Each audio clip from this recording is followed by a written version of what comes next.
We're back with another episode of the Pod Like a Pro podcast. We're all about sharing insights and tips into podcasting so you can podcast like the professionals.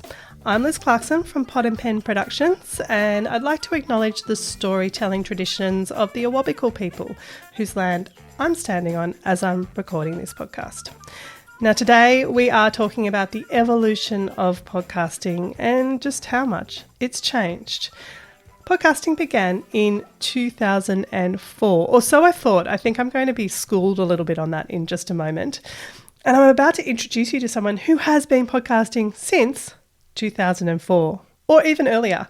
So let me introduce you to Tim King. He's the host of The Right Shift, although he's hosted many podcasts in that time. He's also a copywriter who specialises in email marketing and goes by the name of the Inbox Artist. Tim, welcome to Pod Like a Pro. Hey, thanks for having me. Now, we talk a lot on this podcast about podcasting being a long game. It's not a sprint, it's a marathon, but you've been doing this marathon for a long time. What is it that keeps you coming back?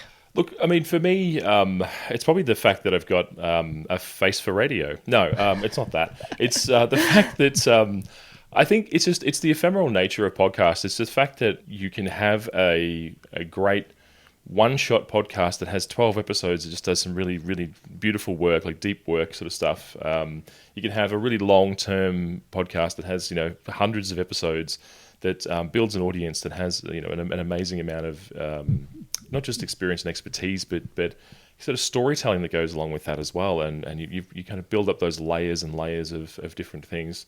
For me, as a listener, what keeps making me come back is the fact that it's a constant companion. It's something that's in my pocket. It's something that I can just slap on some headphones if I'm walking in the city, or if I'm traveling somewhere. It's always in my car.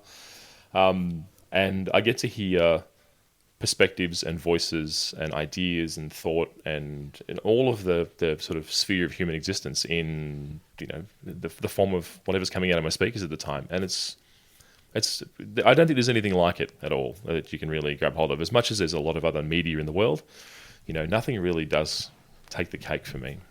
It's quite liberating, isn't it, that we have so much choice in our podcasting and how we listen and who we listen to and when we listen and what we're doing while we're listening. It all sort of helps to fit it into this perfect little slot into each person's life, just how they like it, which is cool. Yeah, I think that's the thing. Like, if you've ever talked about, like, I mean, I'm from a marketing world, so when we start talking about niches, everyone's like, niching. But you can't point at another industry that has got such a breadth of niche. Like, there's just, like, if you want to find a podcast about, women who own ducks that knit, you've got it. It's there. You can find the thing, right? If you want to find one that is about, cat owners who are, living on a Tibetan mountain, there's probably one there. Or if not, it's at least been mentioned on 6 different podcasts that are out there, right? It's happened. Which comes with its sort of its own level of danger, I suppose, because it's hard to say, let's do something absolutely new in the podcasting world, because how many times you've seen it's the male female, it's the two ex-work bros who are having a beer after work. It's a similar presentation every time, or it can be at least. Well, it can be, and that's why when we're talking to people, we're like, well, the difference is you. And so that's why you as the host have to be really authentic and be yourself and try and pull out those conversations and have those really unique conversations with people that perhaps they're not hearing everywhere else. But it's a fine balance, and it's tricky. And I think one of the things that I really wanted to talk to you about today was also about how podcasting has changed, because I don't think it wasn't always like that. Obviously, we didn't have a podcast on Tibetan cats knitting right back in 2004, but we probably do now. So tell me about, how did you get into podcasting back then, and what was that like? Yeah, I suppose it comes down to a couple of things. I was finding my feet in this sort of new media world because 2004, if anyone does remember those days, which I know it's a bit fuzzy for me, it was really a landscape where you had all this sort of possibility, but there was no real tangible anything that was around. Like, there's companies doing things, there was, new bits of software available, there was, we're talking about like websites that have got Flash all over them, all that kind of thing. And I was all into that sort of world, and eventually found Skype, and had a couple of friends internationally.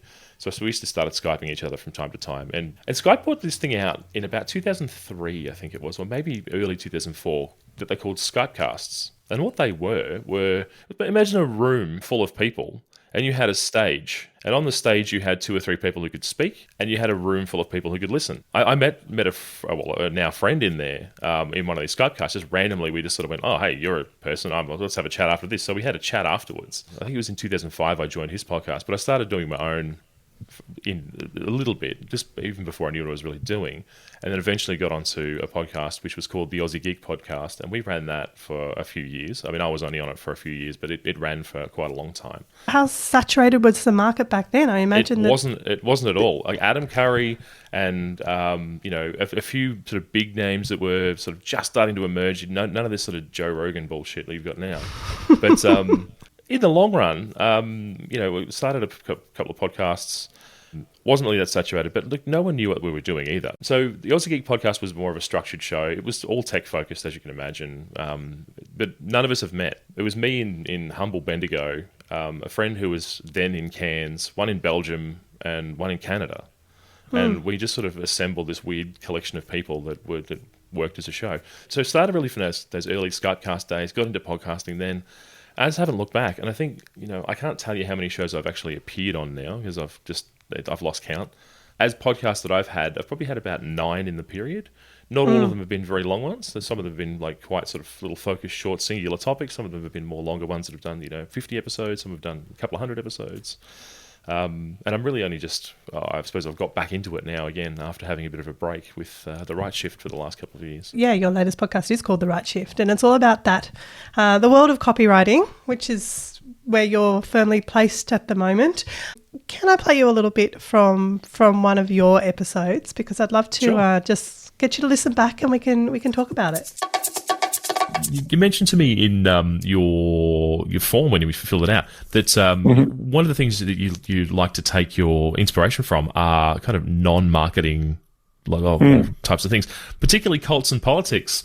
Unpack that for me a little bit. I mean, I'm fascinated by cults because I think there's a lot of terrible things that have happened in the world for sure, for one. But number two, it fascinates me that someone who's like an upright standing individual of a community can all of a sudden be brainwashed and start believing in Zod from the planet Q and, all of a sudden giving away all their money to someone. Talk to me about that a little bit. What is it that fascinates you there? And what are some of those sort of really quirky things you've learned over the time of investigating cults? Yeah, well, I always recommend people, because it's about human nature and persuasion. So I love cults, politics, and also comedy is the other one that's really good to watch. A lot of comedy. That helps a lot with your writing and the clarity of your writing. But if you think about it, like in America, they got an election coming up in a couple of months. They're trying to persuade tens of millions of people, 70, 80 million odd people to vote for them as the next president of the United States. If they can do that, they know some things. I guess we're hearing a little bit about some of those insights into how you run your processes. Like I can hear that you get people to fill out a form, but I'm also hearing that you're picking up trying to find something really interesting or quirky that they talk about. Because let's face it, there's lots of copywriting podcasts out there. No. You're a podcast veteran.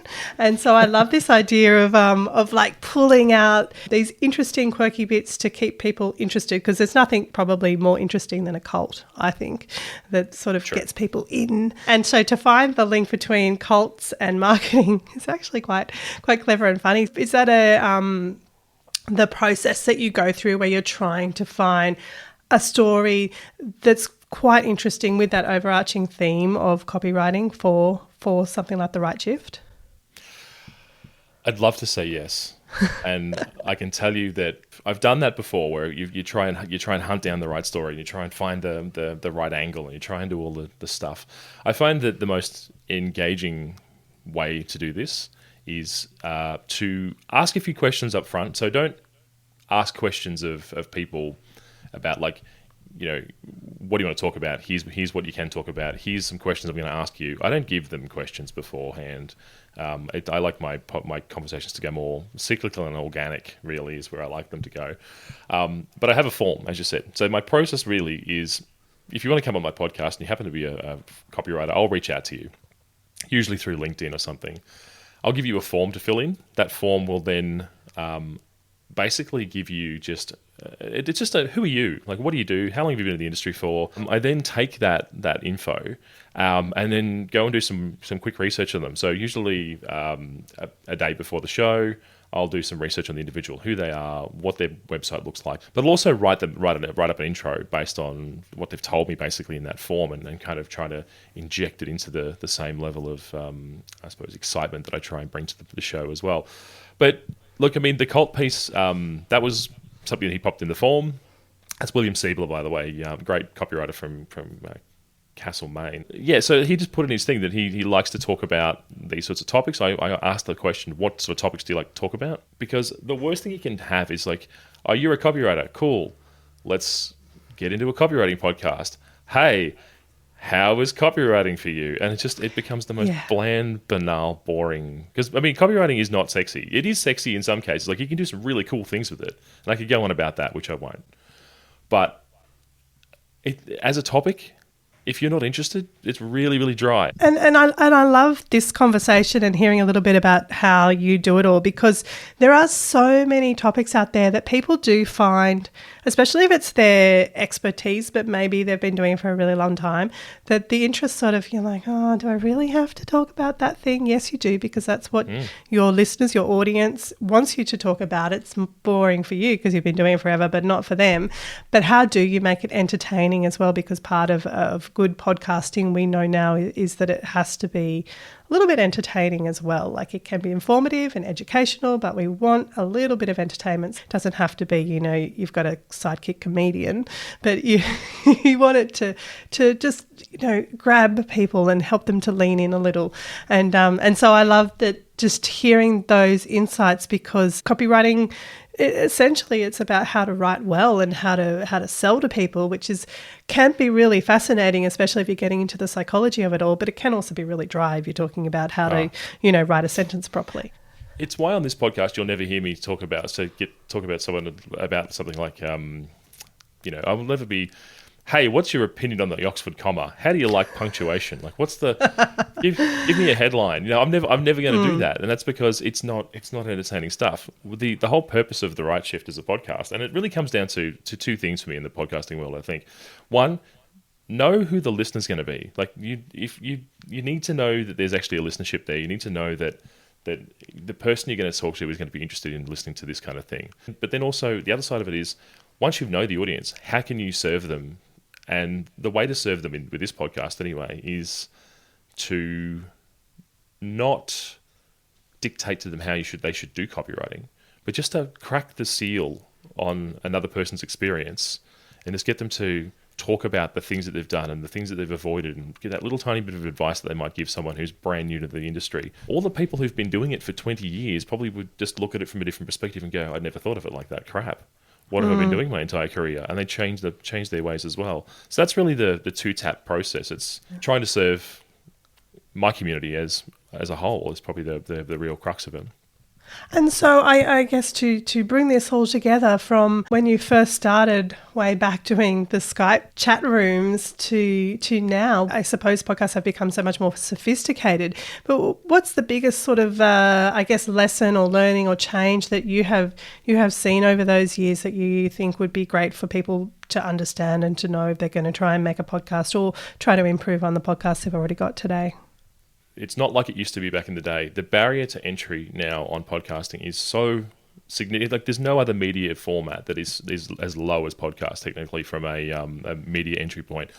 Like, you don't have to set up a camera. You don't have to have a fancy backdrop. You don't have to do your makeup. You don't have to do your hair. You get you have a drink of water, open a microphone and talk, right? Or basically is how you can start a podcast. So the barrier to entry, super low these days. So if you've got an idea, give it a go, give it a test, like get out there. I think we have definitely talked about a lot of things in a short space of time around the evolution of podcasting. So thank you so much for coming on to Pod Like a Pro today. No problem at all. Thanks very much for having me. My pleasure. So that is Tim King. He is the host of The Right Shift, and you can find Tim's podcast wherever you like to listen. I'll also share the link in the show notes. I'll also share a link to Tim's business, The Inbox Artist, as well. Now, if you need help starting your podcast or continuing it, then head to podandpen.com.au to take a look at all the things podcasting that we offer, including the Pod Like a Pro course, podcast strategy sessions, and podcast audits. Fun ones, not tax ones. Until next time, happy listening.